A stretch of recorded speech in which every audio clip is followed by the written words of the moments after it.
Hello, my insane friends. I'm glad you're back. Have you ever had a problem with your C4 Corvette where intermittently it doesn't start? And I mean, doesn't spin or anything. You turn the key, the dash lights come on and stuff, but you turn the key and just nothing.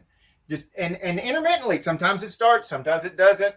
You get stranded somewhere. Well, I got a story for you, and I'm going to reveal how I fixed it. Saneauto produces DIY auto repair videos and tool reviews. Hosted by retired ASE certified master mechanic Victor Sane. So I got a ride to pick up the Corvette. No, not that Corvette. The 85 Corvette. From the windshield place. Look at that beautiful new windshield. Isn't that lovely? It did a great job and everything. But I got dropped off. And I paid them. And I'm thinking, yeah, I'm going to drive it home. I'll be able to see now. And then I can put this new weather stripping on and everything. But nope. I got in her and I went and turned the key and just nothing. Nothing at all. So I guess you can see here already. Number one, of course, I had replaced the neutral safety switch, which was bad. I've done a lot of other work to this Corvette. You can watch the Corvette repair playlist and see all the work that was done. And there's a bunch more work going to be done. So there's going to be a bunch more videos.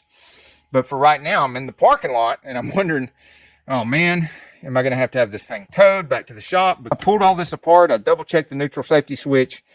That wasn't the problem. I crawled up underneath of it and I found my headlight, my LED headlight, by the way. It's down there melted to the exhaust. So that thing is gone. It's toast. But the starter, there's nothing wrong with the starter. Of course, the solenoid is in such a place you can't just bypass the solenoid to get this thing started so you can get home. And it is an 85, so it doesn't have the full VAT system. So if I was to be able to bump the starter and get it going, I probably could have drove it home that way. But what you're seeing here is that I'm sitting here and it took me like 15-20 minutes and I finally realized, wait a minute, there is a relay for the factory alarm that is behind this. And so I took all this apart in the parking lot. I opened this up. I got back here and I pulled the relay out. And I still had a jumper wire laying in a pile of stuff in the back here where I've been doing other work. And I used it to jump. Let me show you which wires they are. This wire to this wire. Of course, being colorblind and been out there with no information and nothing to look at, I had to take a chance and play with a few to see which ones I could jumper together. And sure enough, what I'm doing is bypassing this relay, which is it's an interrupt relay to the starter solenoid as part of the anti-theft system. So that if the anti-theft system goes nuts, which it probably did when they were working on the windshield, with the doors open. I don't know, maybe somebody turned the key on while the doors were open. Either way, no matter how it happened, it's sitting there and wouldn't start until I jumpered these two wires. So if you're having a similar problem, you can jumper these two. But what I'm going to do, I'm going to cut these two wires and splice them together permanently to permanently bypass the starter interrupt so that the anti-theft system can never, ever, ever get me stranded ever again. When we complete this vehicle and I do sell it to somebody, I don't want to be losing sleep at night thinking that they might get stranded somewhere because of this stupid alarm system. So if you're having a similar no start condition, it doesn't spin at all, take a good look at what's behind here.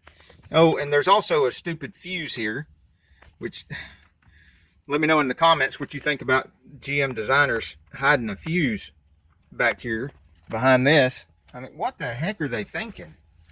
But that is the relay. It's nice. It's going to be bypassed now. It's in a really bad spot too. If it goes bad or something, it's not out there under the hood with the other relays where you can test it and replace it. You got to take part of the dash apart. Isn't that silly?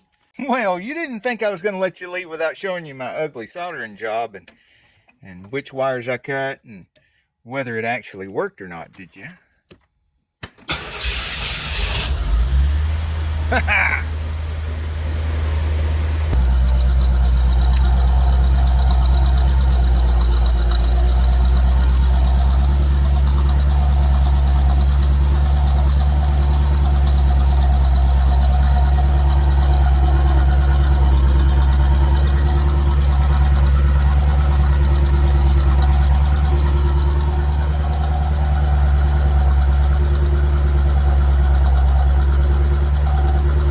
like to thank you all very much for watching my videos.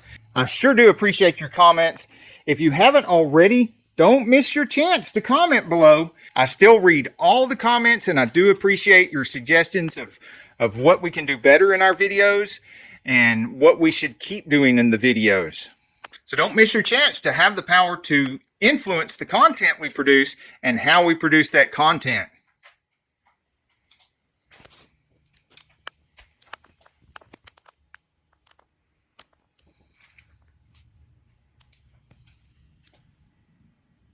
Hey, if you like this video, we got a whole lot more. We got tool reviews, we've got repair videos, we've got show car videos, hot rods, mod rods, you name it. If it's got wheels on it and an engine, it's probably on this channel.